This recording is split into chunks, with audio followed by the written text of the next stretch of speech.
What's going on, everyone? What's the Checkdown, episode 31. I'm Chandler. He's David. This is What's the Checkdown with Chandler and David. And David, 31's go. Matt Breida Okay. on the Giants. I think Antonio Cromartie was 31. I believe so. Yes, I believe so. Okay. Those are the only two I can think of. So we also have I'm trying to see if yeah. So we have a safety for actually, no, never mind, not a safety, a cornerback for the Tennessee Titans. Hooker? No.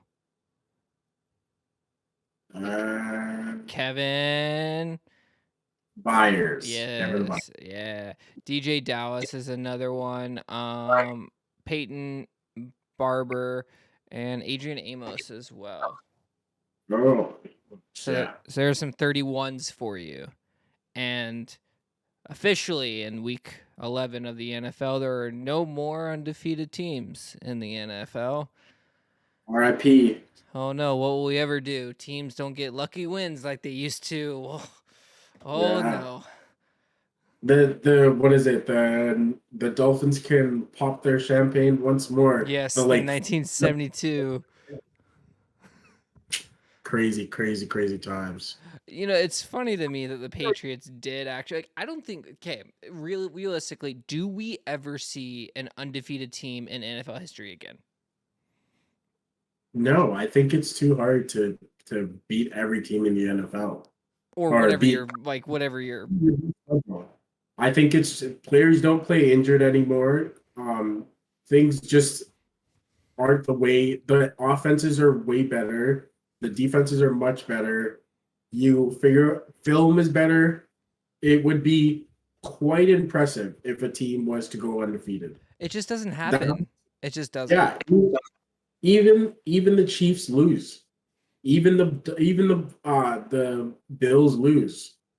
And we'll get to those guys in a bit, but like it's just much harder to win every single game in the NFL. At this moment, I think you just have way too much film on every team, and you can study tendencies, and they're just way too good of athletes in the NFL for a team to go undefeated. It would be pretty crazy if it happened. I absolutely agree. I forgot I think I've mentioned this before, what NBA player said. Like, it's easier to win a Super Bowl than an NBA championship. It's like, no, it's not.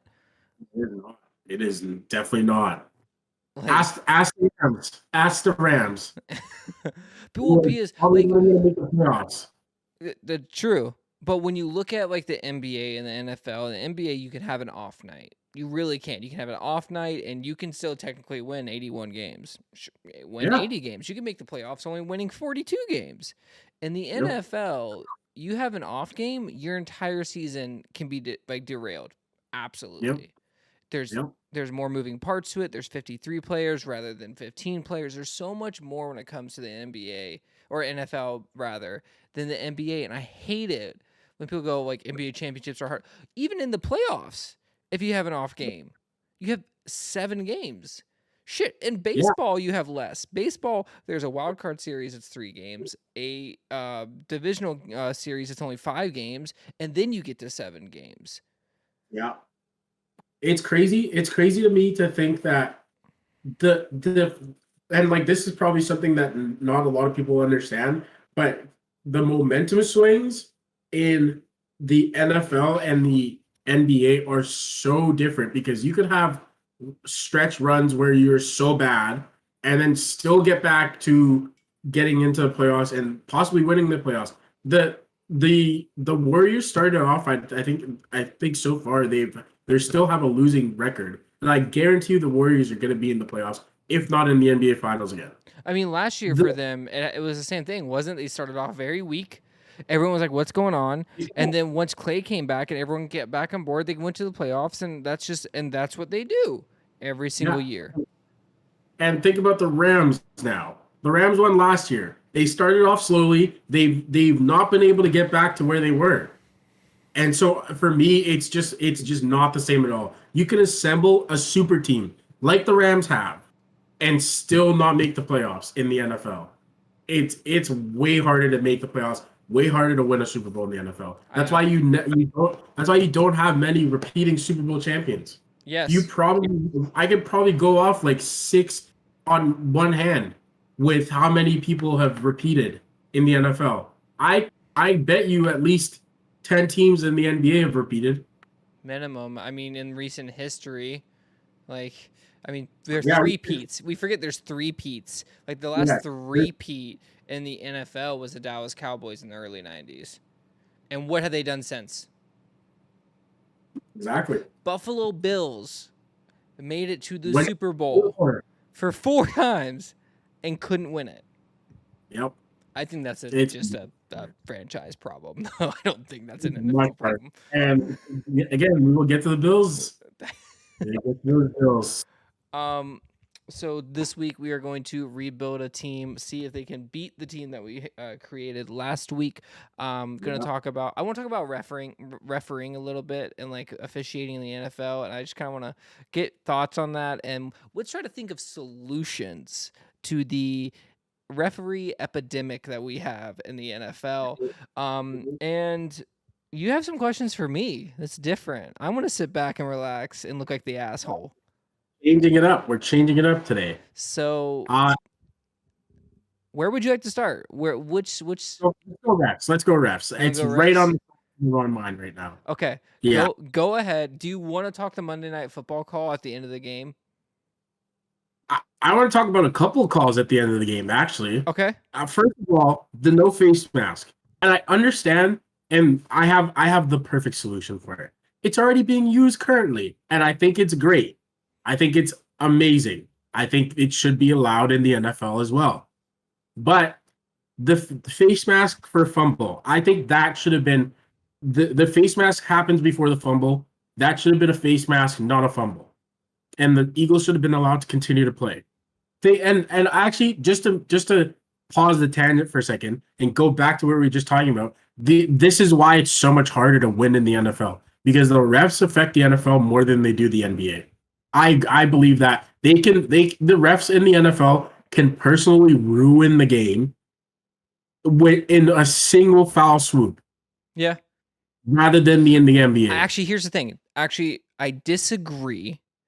I think the referees in the NBA have a bigger impact, but I think the rules in the NFL control the game and can dictate the game more.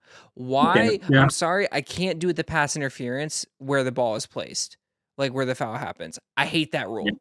I hate that rule. It should be 15 yards. It should be 15 yards. And I think, and if it's super egregious, make it 25 yards. But do not put it. You can't tell me I can just get someone to run down the field, throw the ball up in his vicinity, get him to kind of, come back for the ball, make sure the DB isn't turned around. And to be fair, this just makes for better athletes because you have to be able to account for that. And I think it sometimes benefits the game, but it also really ruins the game. But that's not even the worst part. Let's start with the fumble. The fumble should not have been a fumble. Mm-hmm. I think you should be able to challenge something like that. Mm-hmm. That is a direct effect on the game at the very end of the game. I think you should be able to challenge something like that. And then at the very end of the game, the ref calls that call. For me personally, I think as a defender, what are you to do there? Because he is slowing up. He's still going for the ball. The whistle was not blown when he hit him. That was the thing. That was the thing that really pissed me off, is that the whistle wasn't blown when he hit him. But they still made the call. The ref still made the call. You see him wait a little bit too. It's not like he sees it and then just throws a flag. You see it. Taylor Heineke goes, "What the fuck?" And then he gets the call. Well, I disagree with you. Let me hear it. So here's the thing. So if we're gonna go, so there's a double-edged sword here, right? You're saying like, oh, it was just a football play in a football position. That's what you're saying. Right? It was a football play, right? That's what you're trying to say. Yeah. Okay. Well, I'm not saying it's a football play. I'm saying that at that moment, you cannot make that call again because it is not something that was directly affecting the play. The play was over. Yes, maybe you could say, okay, we'll make the call, and there should be a 5-yard roughing and a 15-yard roughing, because I feel like there's distinctions to it, because that is not an egregious roughing the penalty or roughing the That's the issue. passer. You can't do the 5 and the 15 because there's the in between and people like we have holding on defense. So Yeah, they they do get the rid 5 of and the 15 for holding. but they got rid of the pass interference of the 5 yards. Remember, it used to be the 5-yard pass interference and the 15-yard pass interference, and they got rid of the 5-yard, and it's just defensive holding now, which I'm cool with. I'll take that. So now here's the thing with the Taylor Heineke and the Brandon Graham.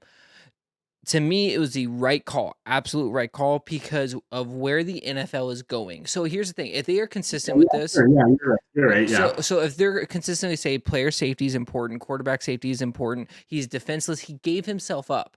So I only played high school football. I didn't play past that. There was a play in high school football when a player is offside on the defense, the play is dead. There's no play on and like a free play. That's not a thing in high school football. Same within in United States, same idea. The play is dead. So one time we drew a player offside and I knelt the ball and a guy came up and still hit me. This is 15 yards on the end of that play because the play is dead. The quarterback gave himself up. I knelt the ball. The play is over, and you still go in to hit him. Taylor Heineke was obviously giving up on the play and putting it dead. There was no need for Brandon Graham. And then I forgot who the other defensive player. I don't know. Was it Riddick? I'm not sure who it was. It was Hassan Riddick. Yeah. Yeah, who also comes in and makes the tackle. There's no need for that. I have a counter rebuttal to that point. As a runner, which he was a runner at that point, as a runner, you do not get afforded that rule of you're giving yourself up, you don't get hit. Not true. Yes, it is. No, That okay. So in the same game that happened. In the same game that happened. Okay, but here's the thing. Defensive interception, right at the end of the game. What do the players do? They slide to the ground. Yeah. Play is dead. The moment you slide, you do a quarterback technique slide. I think that's different. That's different. As a runner, you are not afforded that. It's different when you're intercepting the ball. I think it's if you're on offense and you are sliding, but you are running. Saquon did the same thing though. What do you mean? Saquon slid. He slid. Saquon, and they called the play dead when he slid. Yeah, but you call the play dead, but you are not afforded the same luxuries as a quarterback getting hit. And I think he should have been deemed a runner at that point. I get what you mean. Because I get what you mean, but at the same time, there's no need to hit someone. And then so the referee, every single game, the referee talks to like a beat writer, and they only have one interview with this is where we need to change it. Hold up on that one. But he said that another thing that we had to take into account was where he actually hit him, because is in the shoulder and head area. Because Hassan hit him in the lower, and then Brandon Graham hit him in the upper. So after he was done, he tackled him like around the neck. Again, player safety here. I'm okay with the call. I'm okay with like Brandon Graham. You need to know the situation and not be stupid. I mean, that's fair. I think okay. So here's my this is gonna be my last thing on it. I'm okay with it. I do not think that was the reason why the Eagles lost the game. The Eagles lost the game. They sucked. Yes, they sucked, and it was embarrassing. 4 fumbles. You are not winning an NFL game. 4 fumbles. Four. I don't know if it was 4 fumbles or 4 turnovers. 4 turnovers. 4 turnovers, you're not winning the game. It's just that simple. The NFL, the players in the NFL are too good for you to give the ball up constantly. The Washington Redskins the Washington Commanders are not so bad. Bleep that out. So bad that you can give them 4 turnovers and say we're still gonna win this game. The Eagles need to learn to hold on to the ball, and teams have bad nights. It was just an off night. And I feel like the only thing that I believe was an egregious call and was a terrible call, and it's not on the ref, it's on the rules, is the face mask. You should be able to call that back. I think that is something that you should be able to challenge that, because it affects the game so much when you miss a call like that, and you can't just go back, even if it's an expedited replay. I think something that obvious should be able to be reversed. Yes, because that's not the pass interference like subjective thing. Like oh, was that pass interference? Where's his hand and everything? No, You that's can very obvious. physically see when someone grabs someone's face mask.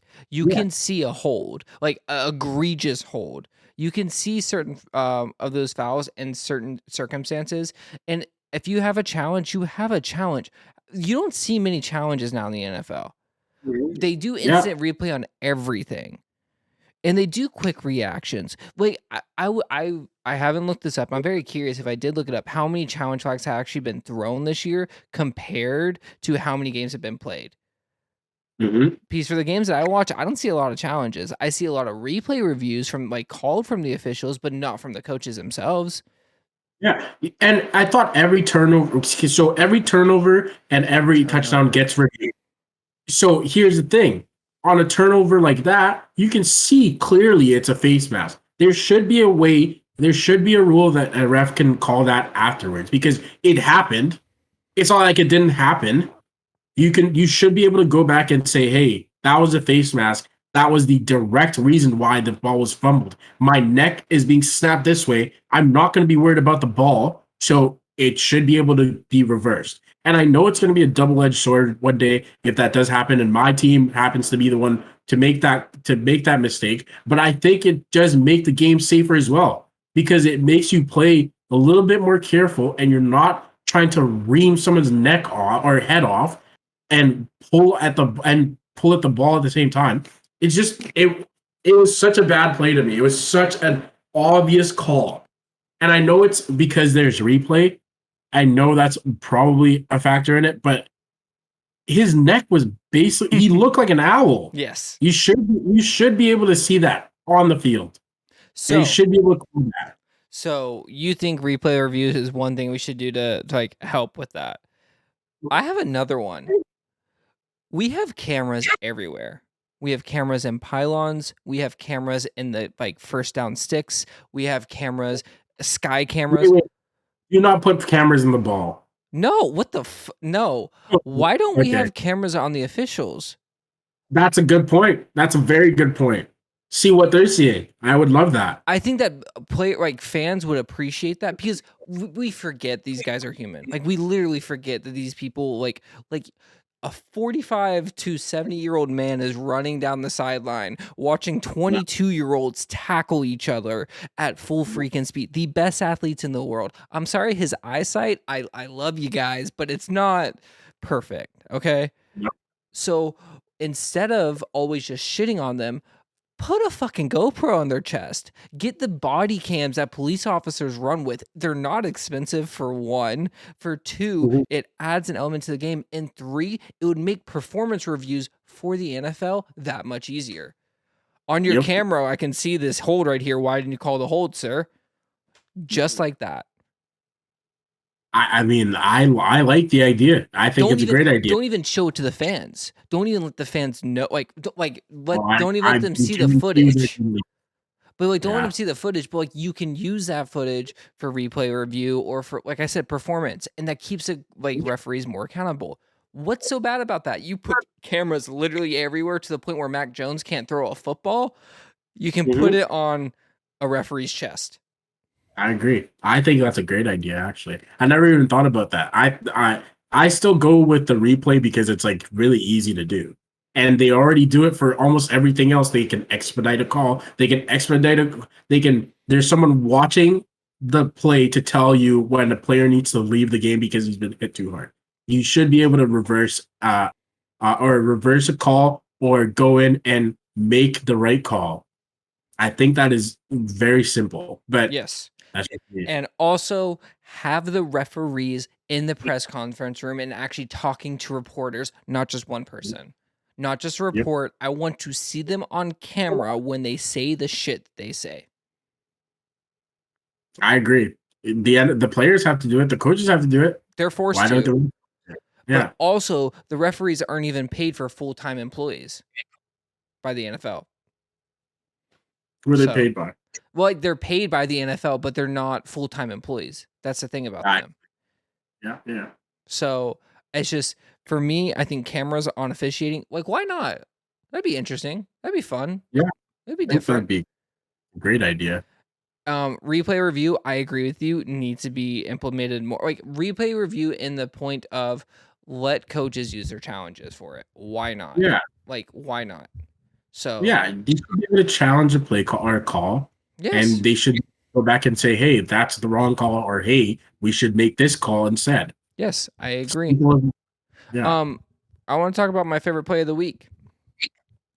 Okay. Taylor Heineke with the throw of the week.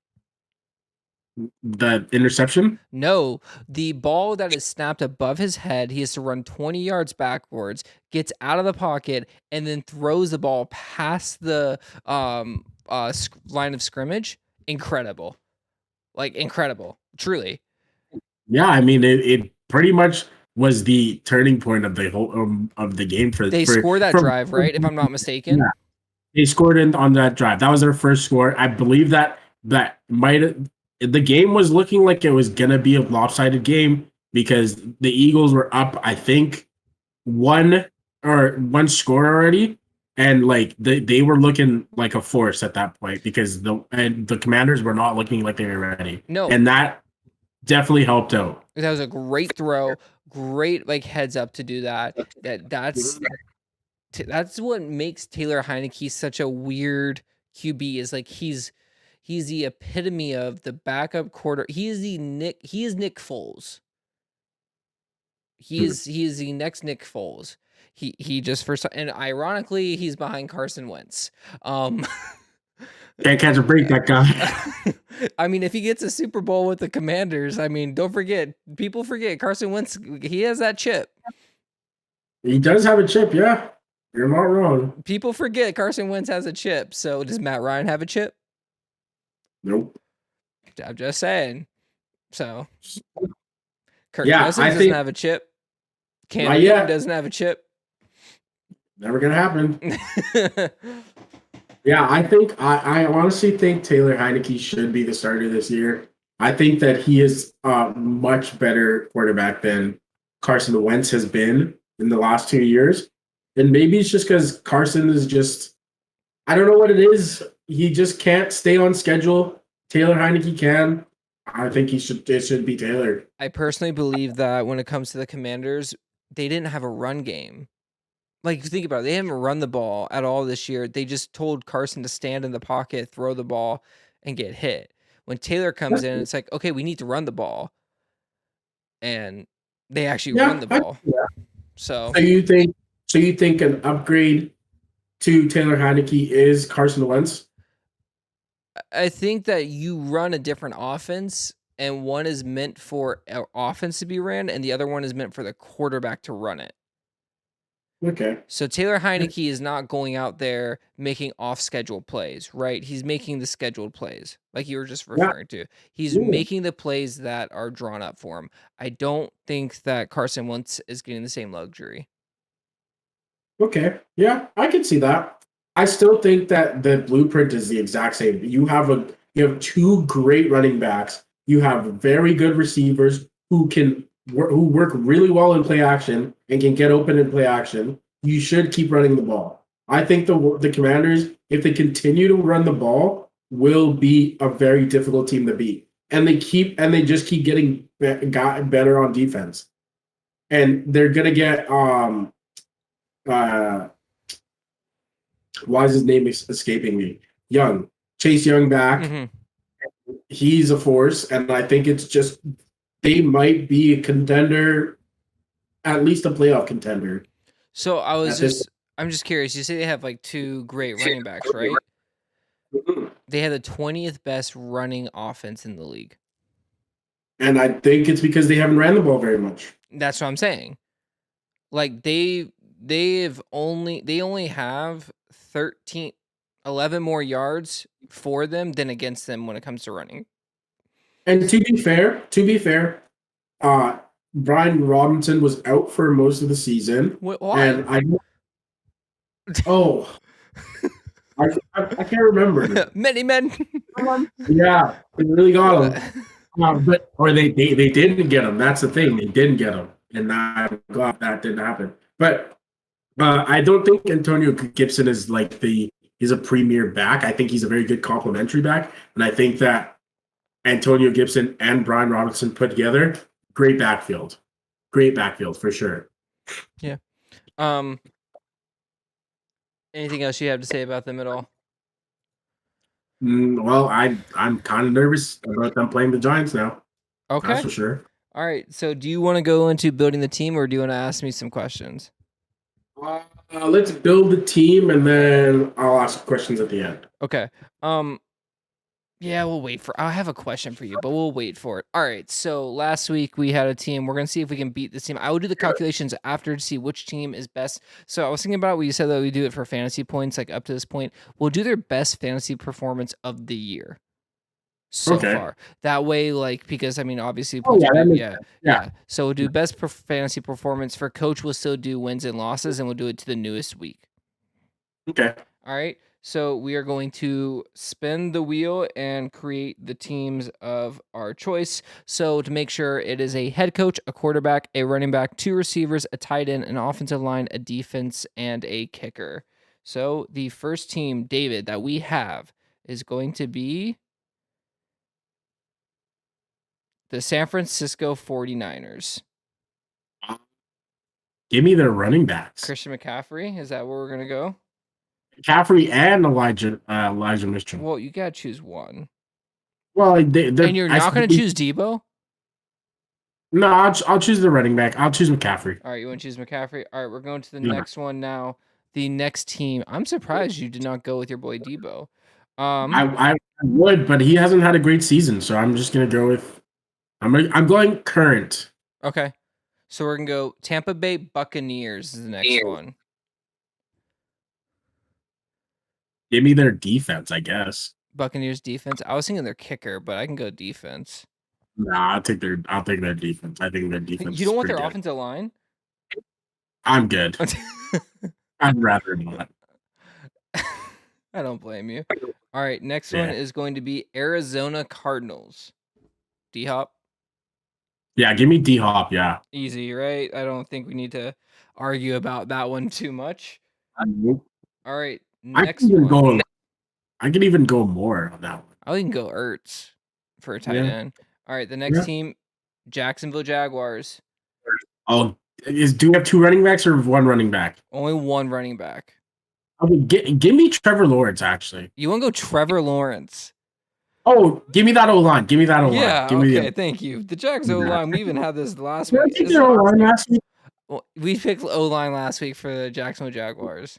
Yeah, I'm taking them again. I like that. That's perfect. Do you want to do Christian Kirk? No. He's got 7 touchdowns this week or this year. I want that O line. I like that O line. All right, the next one that we have is going to be the Washington Commanders. Oh, give me Scary Terry. Yeah, Terry McLaurin. Oh, yeah. I'm not liking this team as much. I like it. Trust me, it's low-key good. Trust. You know, we could have gone Ron Rivera there. No, I want Terry McLaurin. Green Bay Packers. Mason Crosby. Yeah. I'll give you a free pass on that one. That one we're just gonna kind of just. I was so close to saying it.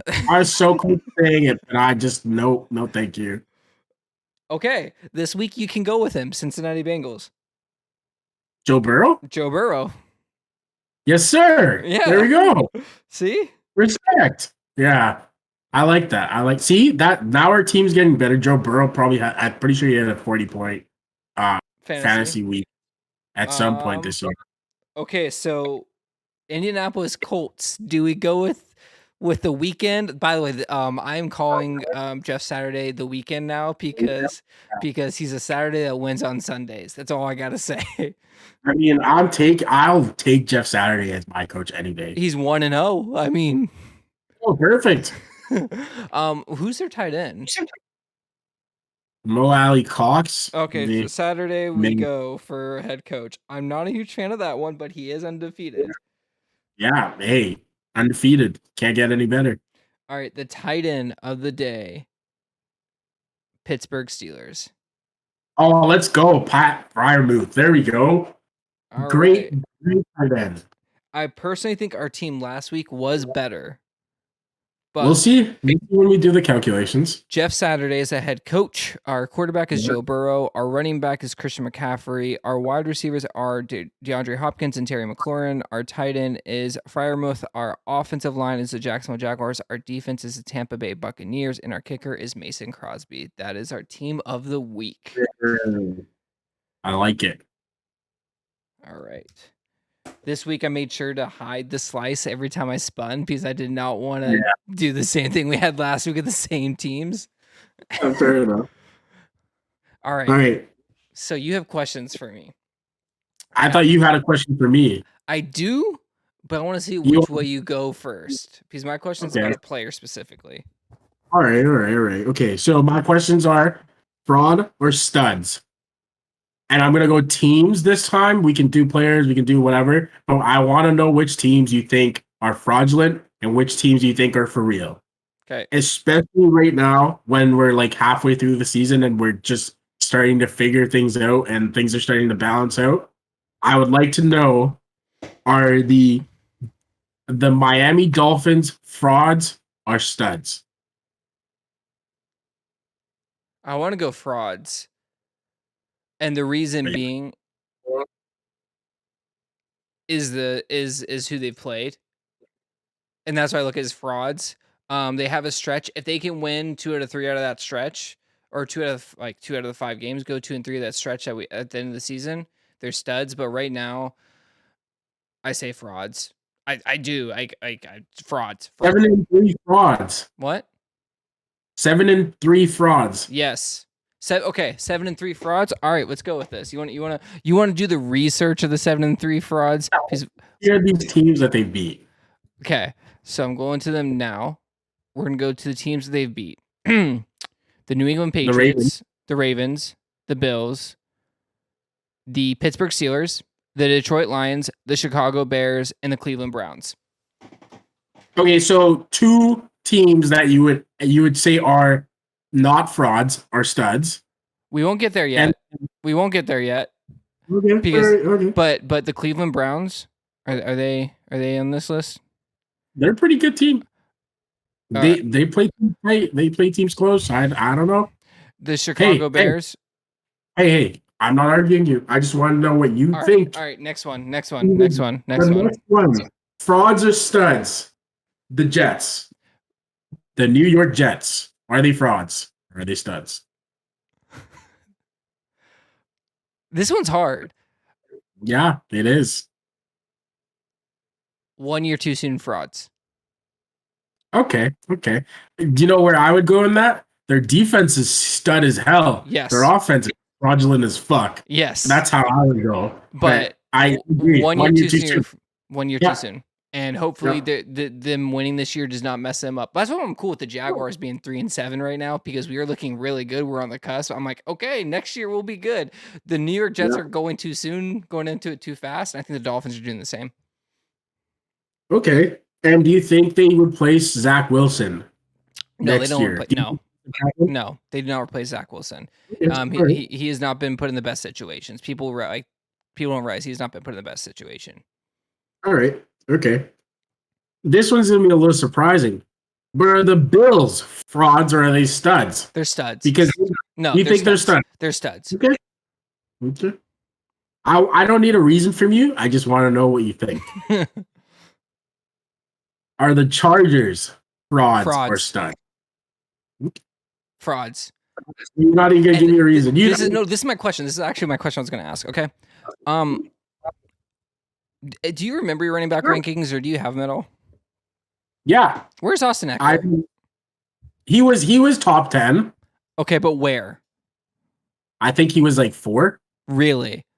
Yes. Whatever. I'm not on the Austin Eckler train. People forget this man was a 3rd down running back for like 4 years. That's fine. He still has one. I think he has 10 touchdowns on the season. I'm sick of the Joe Herbert slander for no reason. What does this man have that like you have your top receiver can't even stay on the field. Your backup, your second best receiver can't has one job and doesn't do it the best. The coach is fraud. Absolutely. Coach is definitely fraud. Yes, I agree with that. Their O line isn't great either. Their O line is very good at pass protecting. Their O line is not good at run blocking. I'll just put it at that. Okay, the Bengals, are they frauds or are they studs? This is probably the I hardest believe they're one. 6-3. Sorry? I believe they're 6-3 right now, 5-4. or maybe 5-4. 5-4. 5-4. They're studs. They have a harder schedule this year. They're studs. Yeah. Okay. I agree with that. Now, the team that just was dethroned as the only Fraud. undefeated team, you think Fraud. they're fraud? Oh Fraud. my god. Fraud, really? Okay. Conceptually, the Philadelphia Eagles are fraud to the pedestal that they've been put on. Okay. They are a great team. They are not the best team in the NFL. That 8-0 record doesn't mean shit when I think you only played 2 teams over 500. Okay?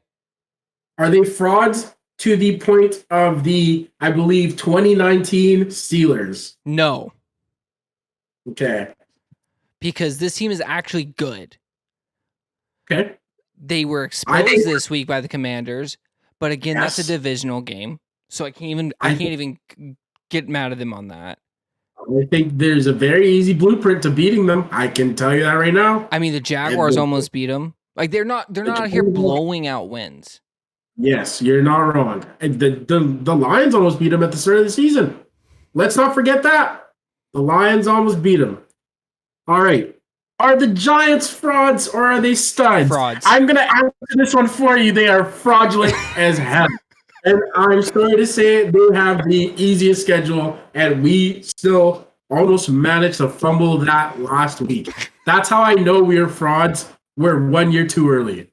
I think that's the same thing. I think we were 1 year too early, and I think everyone's going to see this. This could be bad for our quarterback situation because I don't think Daniel Jones is the answer. And they're going to keep him. I have a question for you then. And maybe here's the thing. Maybe he just needs a good number one receiver. Kenny Galladay's great.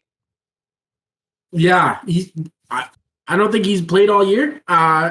Still haven't seen him. Hey, That's did you possibly see what Kadarius Toney did against my Jacksonville Jaguars this week? Did you have? Yeah. Do you know how convenient it was that he just, his hamstring just started feeling better all of a sudden? Wait. So I get to be on the cheat. Wait. Who's throwing to me? Patrick Mahomes. He's throwing to me. Oh yeah. I'm good, coach. I'm good. Yeah, just give me that shot. Yeah. Give me that shot. I'll be good. Oh my God, Kadarius Toney knows what we all know in our heart of hearts. So, Daniel Jones is not that guy. Who is the first quarterback out in New York? What do you mean? Who is the first quarterback out? Daniel Jones or Zach Wilson? Who is the first one to get benched or cut by their team? Daniel Jones. He's young. He's older. He's had more time to prove it. He's been healthy for the most. Now here's the thing: as soon as Mike White comes out, people cheer. Like people have a weird obsession for the New York Jets backup quarterback. People weren't even mad when Joe Flacco was in. Joe Flacco was performing. I think the Jets are just an organization that are just like anything to get one win, anything to get this next win. They don't care who starts. They just want the next win, which respectable to me. I think that's very respectable. Whoever gets you the win, gets you the win. It is crazy to think that there are no teams with a losing record in the AFC or an NFC East. But it also shows that, one, they have not played each other at all. Every single division that I've seen so far have all played each other at least once or twice, each team. And the AFC East and the NFC East have not played each other in their division at all. So I agree. But let me just say this. The Giants might be frauds, but their win against the Packers is looking a lot more impressive as the year goes on. I'm just going to put it at that. That's all I'm going to say about that. We're moving on. Are the Seahawks frauds or studs? Studs. I agree. Okay, they're not actually, but I want them to be. No, they are. They are.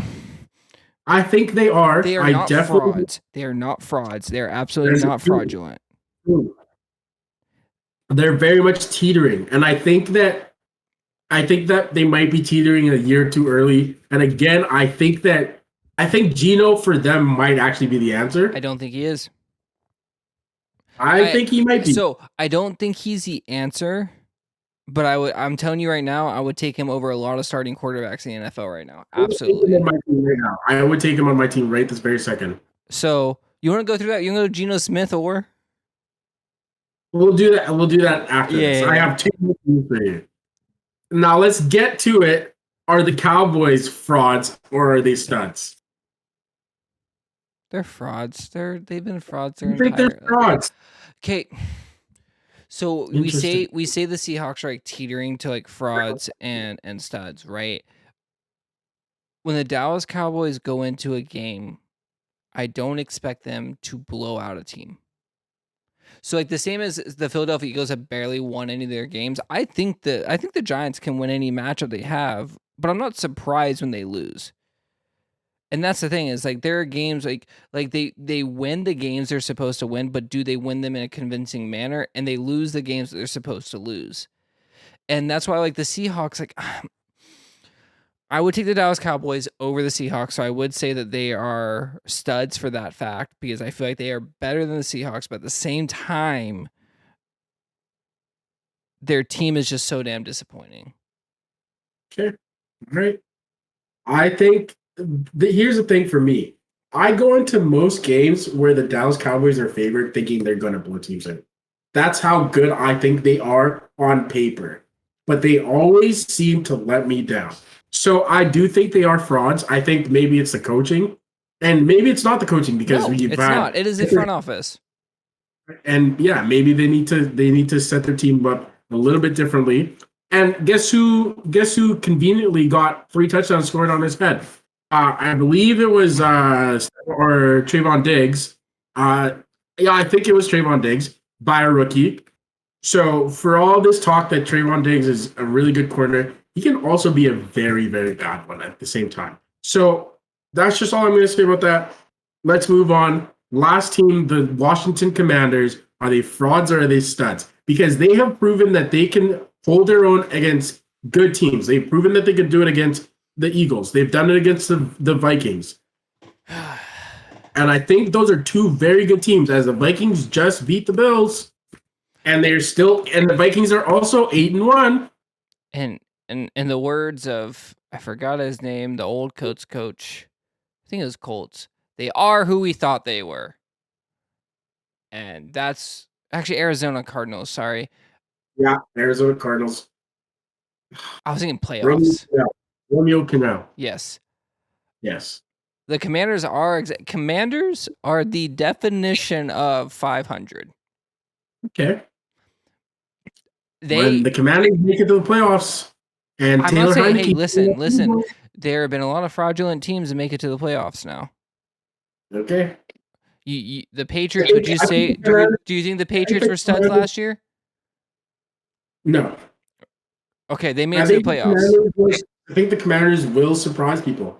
Okay, so then in the NFC East, let's just say two. Which two make it in?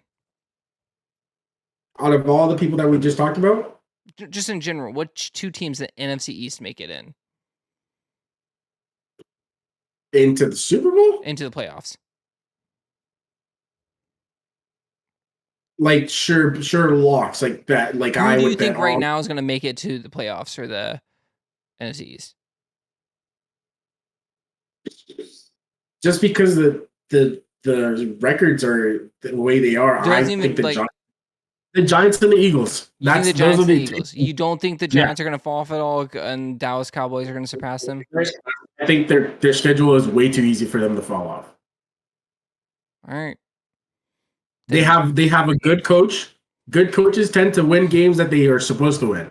They're supposed to win their games pretty much. Out of all these teams, I trust the Dallas Cowboys to win all their divisional matchups over any of the teams in this division.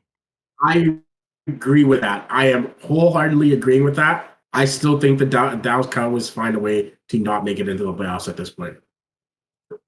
They had Aaron Rodgers on the ropes and they couldn't finish the job. You know who finished the job? Daniel Jones. You know who else finished the jobs? I believe the Eagles. I believe every other team that they've played so far, they are 3-6. So 6 other teams finished the job. right now, the Dallas Cowboys are 2-1 in the division. 3 games obviously remaining. The Commanders at the Yeah. end of the year, and then they also have the Giants at home and the Eagles at home. Those are 3 Yeah. winnable games.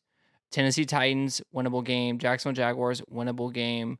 Houston Texans, Indianapolis Colts, winnable game. Not that hard at the schedule for the Dallas Cowboys going down the stretch. Your biggest challenge is going to be the Eagles and the Vikings next week. So We'll see. yeah. Any other teams? Nope. Not Kansas City. Oh, KC. I mean, KC is. Studs. When I was making this list, I was like, which teams are obviously studs? And I I'm tried to surprised. keep. You know what? I'm surprised you didn't ask about the Tennessee Titans. I don't think they're studs. Fraud as fuck. I think they're fraud, and they Baltimore beat. Ravens. I think they're studs. They just got their missing piece on defense, and you know how well they played the week prior, and now they've had a bye week to shore up their defense. I genuinely think the Ravens right now are the scariest team coming out of the bye week. I'm looking at the teams right now to see if there's anyone crazy. Detroit Lions are kind of, looking like studs. Yeah. Yeah. Freaking studs. Okay, halfway through the season, which teams look scary next year? Which teams that are not over 500 look scary next year? Well, the Jaguars, obviously. I think the Colts, personally, I think they right now, I'm still very much on that train that they have a good defense. If they figure out a way to get some receivers in the building, it could be dangerous. And I think that personally, I feel like Detroit, if they had I don't even know what Detroit's problem is. They just need to be better on defense because they allow way too many points. And like as much as they allow so many points, their offense is able to keep up. For the most part, their offense is pretty much able to keep up with most teams. They kept up with the 8-1 Eagles. So I think the only team that they've really, really not played well against was the Cowboys. Wasn't the Vikings too? Did they get shot by the Vikings? If I'm not mistaken. I don't think so. I thought they did. Maybe they did. But I still think they could be dangerous next year. What about the Vikings then? The Vikings are studs. Like 8-1, they're studs. 8-1 beating real teams, studs. That's fair. I agree with you. I said after week 1, I thought the Vikings could make it to the Super Bowl, and then they went on to lose to the Eagles like 24-0. And I'm like, you know what? Screw you, Vikings. But then they've just won every game since. You know what's crazy though? The comparison I want to make right now is that the Giants are a shitty Vikings because they both win games close, and just a bunch of upgraded players on the Vikings versus the Giants. I'd say the wide receivers are more than just an upgrade. Well, yeah, okay. Well, when I say upgrade, I didn't say how much of an upgrade. I'm just saying those are definite upgrades. The quarterback is an upgrade. All right, Geno Smith or. Let's hear it. Geno Smith or Tua Tagovailoa. I'm taking Tua. Really? Okay, Geno Smith or Zach Wilson. Wait. Run this back. Give me the parameters of this year. One game tomorrow on the Seattle Seahawks. Teams? On the Seattle Seahawks. Okay. Swapping teams. I like swapping teams. Swapping teams. So, Geno Smith or Tua Tagovailoa. Then I'll be taking Geno Smith. Thank you very much. Okay. Geno Smith or Zach Wilson. I would be taking Geno Smith. Thank you very much. Geno Smith or Mac Jones. I will be taking Mac Jones. Thank you very much. Geno Smith or Jacoby Brissett? I will be taking Geno Smith. Geno Smith or Kenny Pickett? Kenny Pickett. Really? Yes. Team swapped? Yes. Absolutely. Okay. Geno Smith or Ryan? DK Metcalf. That's all I need to say. That's fair. Geno Smith or Ryan Tannehill? Geno Smith. Geno Smith or I think Sam? Geno is a better quarterback than Tannehill. Yeah, I honestly thought the fact that you thought about it surprised me. Yeah. Geno Smith or Sam Ellinger? Geno Smith. I think Sam Ellinger is not good. Geno Smith or Trevor Lawrence? I say Trevor. I'll take Trevor. Yeah, I take Trevor. Like with Tyler Lockett. I think it's more even than you would think, but I take. I personally don't think people realize how good the receiving core of the Jaguars is, and we have Calvin Ridley next year. Nah, Trevor's Geno Smith or Davis Mills.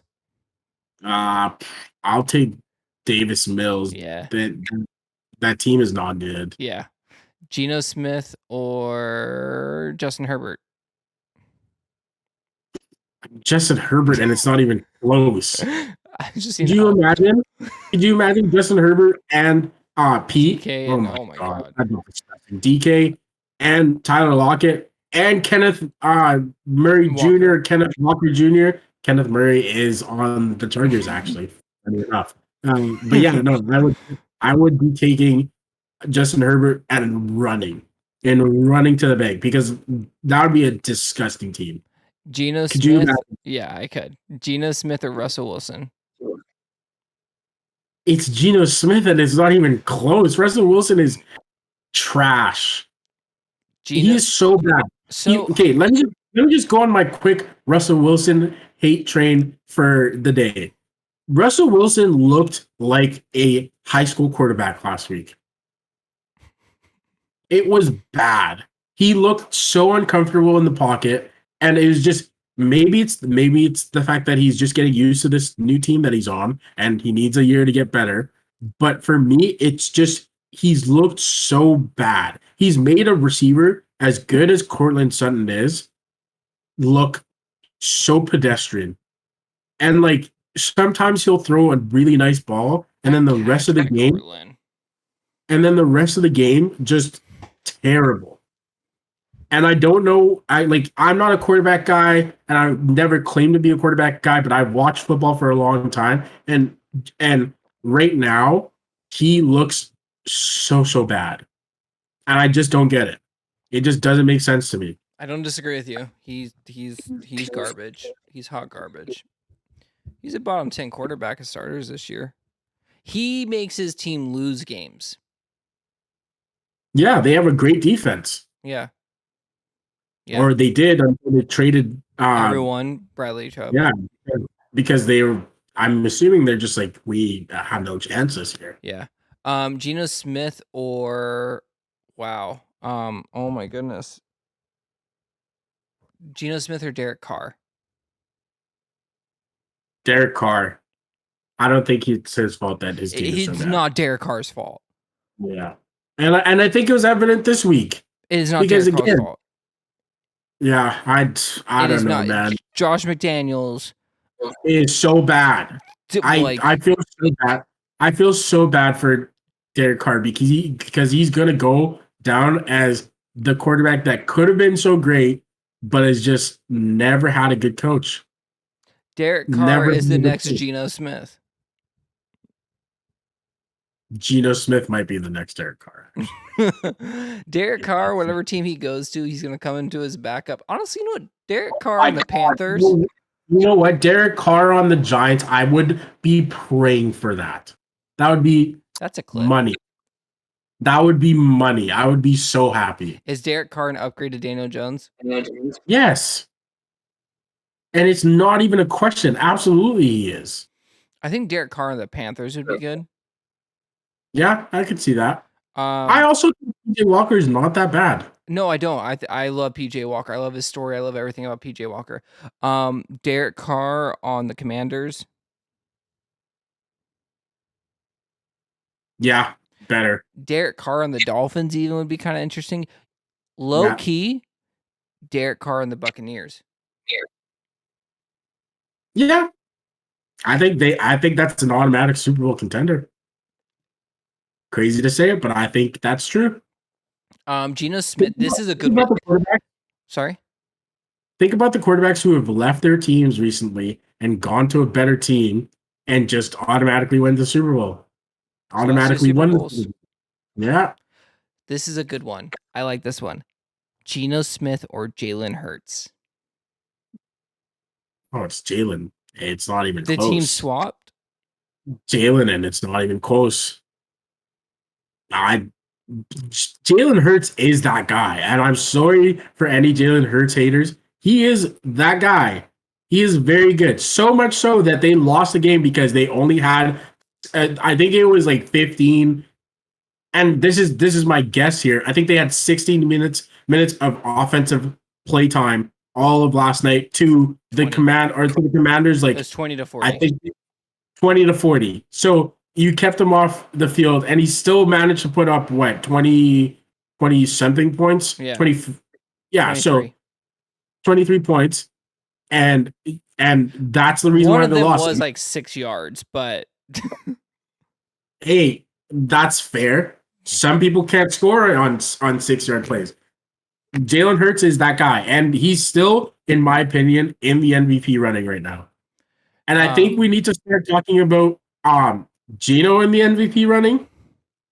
I think we need to start talking about Mahomes more in the MVP running. I think we need to start talking about it seriously, as he might win it again. you should. Because he should. He should. I think in any year, or sorry, in any year, Patrick Mahomes could just win the MVP. It's He is. literally He is the most it's valuable player in the NFL. Yep, I agree. You can put Patrick Mahomes on any single team, and I guarantee you they will not have a losing record. I agree. Geno Smith or Daniel Jones? This one hurts me, but I'm gonna go with Geno Smith. Isn't that funny? Actually, no, I'm gonna go with Daniel Jones. I think Actually, Geno has much better talent on his roster. Yeah. The only talent that Daniel Jones really truly has, established talent that he has on this team right now, is Saquon Barkley. So who wins right now, Giants or Seahawks? Well, the Seahawks beat us, so I'm gonna assume the Seahawks. I mean, I'm just saying, like, again, like for this. Okay. Anyways, Geno Smith. Each other again, I think the Seahawks win again. Okay, Geno Smith or this is a good one. Geno Smith or Dak Prescott? Dak. I think Dak. Dallas has a good team. They have a good team. I think that Dallas is better than the Seahawks more than Dak is better than Geno. That was very convoluted, but I think I kind of understand what you're saying. So Dallas, Seahawks. I agree. Dak, Geno, but it's not as much. So I feel like Dak. So Geno on Dallas puts it here. Dak on Seahawks puts it here. I can see it. I think it'd be a lot. Cowboys win. It would be very close. I think it'd be a very good game, but Cowboys would win for sure. It'd be the funnest game, I feel like, out of all these. You know who the difference maker is for me, and he's not on offense. It's gonna be Micah Parsons. Yeah, he can be.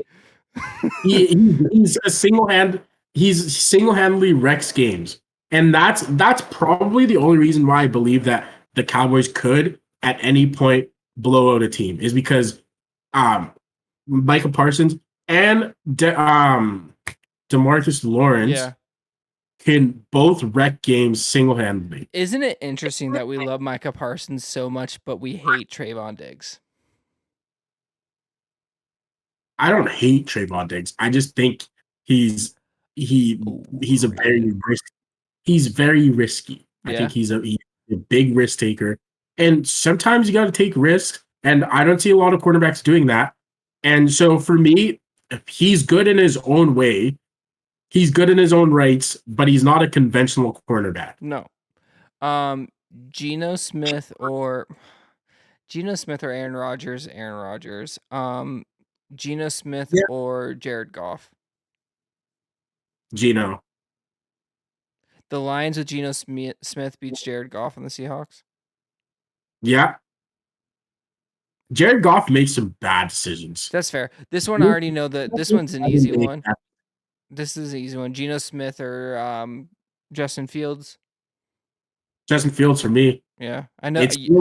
Listen, I know how obsessed you are with Justin Fields. I see our fantasy team. Don't even worry about it. I told you guys at the start of the year, Justin Fields is a good quarterback. Nobody listened to me. Justin Fields is right now, he's inching into the MVP conversation a little bit, even with their record. Never gonna happen. But I love Hey, the Cowboys, he messed up. Okay, you cannot have a losing record to be the MVP. It's that simple. I'm sorry. It's his fault that the defense keeps allowing what? I don't know, 40 points. It's his fault. He should be playing on defense. Yes, get out there and cover Justin Jefferson. He should be coaching. He should be playing on defense. Yes. Really? Yes.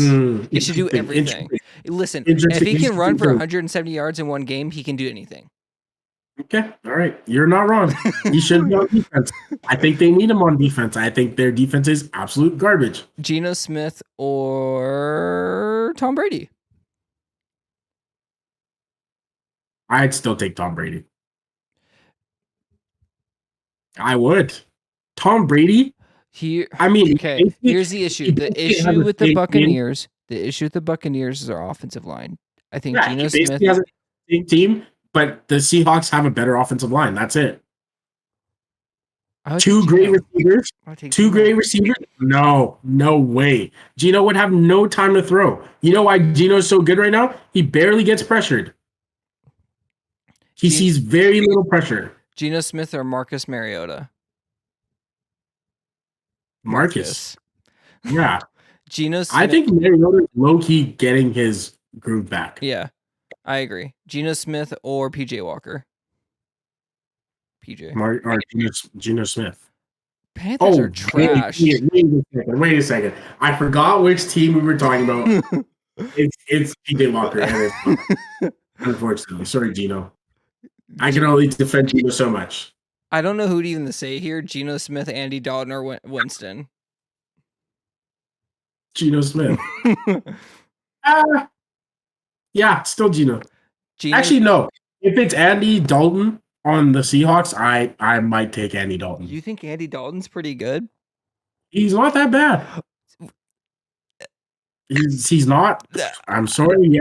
He hasn't had my. All right. I got a question for you then. This is funny.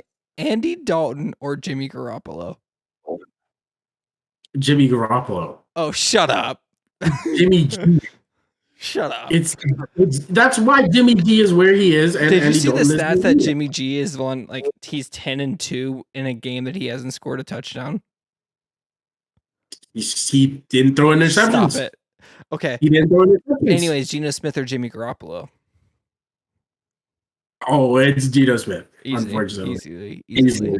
The team, the 49ers team, could win the Super Bowl without a quarterback at this point. They could put a monkey back there. They could put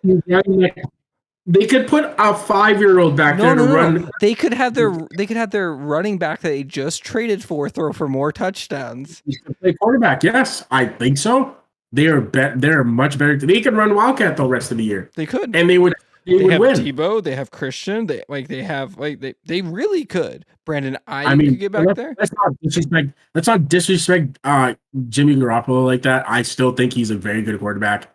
Let's stop disrespecting him. Give the man his props. He is a good quarterback. Regardless of what you say, he's a good quarterback. One of the main jobs for a quarterback is to win games, and he does that better than most quarterbacks. We just said a monkey can play quarterback and they could still win. I was joking, okay? A monkey couldn't do it. A chimp, maybe. Not a monkey. Geno Smith makes the San Francisco 49ers win the Super Bowl.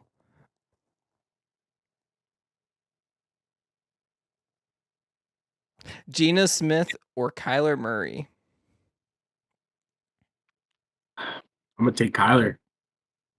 Kyler is a good quarterback. He just has a terrible coach. Yeah, he's got a terrible coach. Cliff needs to go.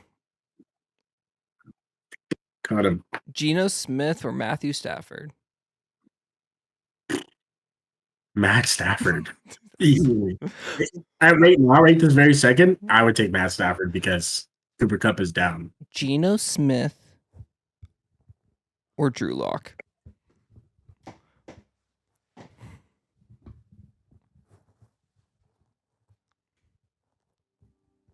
It's Geno Smith, obviously. Okay. Drew Lock is very good at this. He's very good at that. He is a great teammate. I will give Drew Lock that. Geno Smith or Drew Lock on the Broncos. So Geno on the Broncos or Drew Lock on Seattle? I would still give it to Geno Smith. Sorry, Drew Lock. I think Drew Lock's pretty good. We just don't see him. Sure, he's good at, listening to the plays and saying, good job, Geno. I truly, at the start of the year, I was so confused as to why they started Geno. It all started to make sense right after week 3. Week 3, I was like, hey, I get it. Does Geno win comeback player of the year? Can he? Yeah, I could see it. He played last year. You know what? I don't feel bad. Last year, the Jaguars made Geno Smith look like the greatest quarterback of all time, where he only had one incompletion and 350 yards on us with 3 touchdowns. I don't even feel bad anymore. We should have known by at that point. Geno Smith is that guy. He's incredibly accurate. Yeah, and it's not just on schedule throws; it's on schedule throws. He's very accurate. That's why I think Geno Smith is better than, I would say, half of the quarterback in the league right now. Yeah. And his numbers bear that out too. So it's not like it's not the Seattle Seahawks we've ever complimented how great their offense was. It's not even with Russell Wilson. We said, okay, Russell Wilson runs around and throws the ball deep downfield. That was their offense. Geno Smith can stay on schedule. He can go off schedule. He can go in between schedules. He's the schedule maker. He makes the schedule. Geno Smith can do something that Russell Wilson can't do, and that is throw a 5-yard out route. This is true. Russell Wilson can do it. Does he like to do it? No. Does he like to throw the ball deep? Because he's Mr. Unlimited. So he can throw it deep all day. And you know how accurate those throws are? Not very. You know how much those throws get intercepted? Very much. So no wonder the Broncos suck ass. They also don't have a running game, so that's neither here nor there. They also don't have a coach, a new owner. Yeah, they need to cut ties with that coach. Yeah. Anyways, I think that's all I gotta say about that. Pass interference to go back to 15 yards on a play. I truly believe that. I think that ball placement is ruining the game. You do not reward wide receivers and running backs and tight ends for being in the end zone on a 60-yard deep ball. Do not reward them with that bullshit. Technically, every single Hail Mary is a pass interference play, so just put the ball on the 1-yard line and let's just run the ball at the end of each game. Yep. I agree. Anything else from you? Yep. What's the check down? Episode 31. David Johnson? David Johnson, yes. Yes. A very good running back that we forgot. He just fell off the face of the earth. He really did. I think he's done now, so yeah. Yeah, isn't it crazy what running backs just fall off the face of the earth? Just randomly, too. 1 year, they're, really good, and then the next, boom, You gone. know what it is? It's playing for the Houston Texans. That's fair. That's also very true. Arian Foster. Arian Foster. That was the other person I was gonna say. He was great for 3 years and then went gone. Weird. We're at Jai. Oh my god. We should do a little series just figuring out what happened to these guys. The stories are interesting. There's so many of them. It's the running back position, the mystery of the running back position. Yeah. Wide receivers phase out. They phase out. Yeah. Where's Le'Veon? Where's Antonio? Yeah, let's not talk about that guy. We got to give props to Mike Tomlin more and more every single time these stories come out. We can't think about it. It's crazy. What happened to Najee this year? Where's Najee? Eh, let's leave Najee out of this. I don't think it's his fault. But like I that's the think thing. We will do some research into running backs, but like it is crazy. Like we'll just Jamal Charles, I think was probably one of the biggest ones to me after he tore his ACL. yeah. Because when The thing is, you guys have like weird injuries that we just like don't know about, and yeah, then you just like fall off, and it's that simple. It's just the luck of the running back. I don't know draw. You yeah. get injured quite a bit. This is why I'm so surprised that Derrick Henry's still playing at such an elite pace because he gets the ball so much, But he's a and I linebacker. basically, at this point. But hey, and as long as he keeps playing well, I don't think he's going to be out of the league for a while. The thing about Derrick Henry is he didn't get touched in high school. Like he That's he fair. he ran 12,000 yards in high school, and then he played for Alabama where he didn't get touched either. Yeah, fresh legs, I guess. Exactly. So same with Najee, didn't get touched in college. Not doing so well this year, but Mark hey, Ingram, another one, kind of just fell off. But he's still on the he's team, still so I there. mean, I mean, look yeah. at oh my goodness, who's the running back that just went to the Broncos? He, Latavius Murray. Latavius Murray, all Melvin Gordon wasn't an Alabama guy. I think it was just Trent Richardson, Eddie Lacy, and was Latavius Murray Alabama? No, I don't think so. But those two were Alabama, and they just fell right Trent off. Richardson fell right off. I Mm. think the biggest one that will ever start this conversation, and people really do forget about it, is Eddie freaking Lacy. Yeah, Cheeseburger Eddie. Yeah. Unfortunately, at the What's end the of this. check down with Chandler and David? I am Chandler. He is David. Episode 31 in the books. Shout out David Johnson. Until next week. Peace. Peace.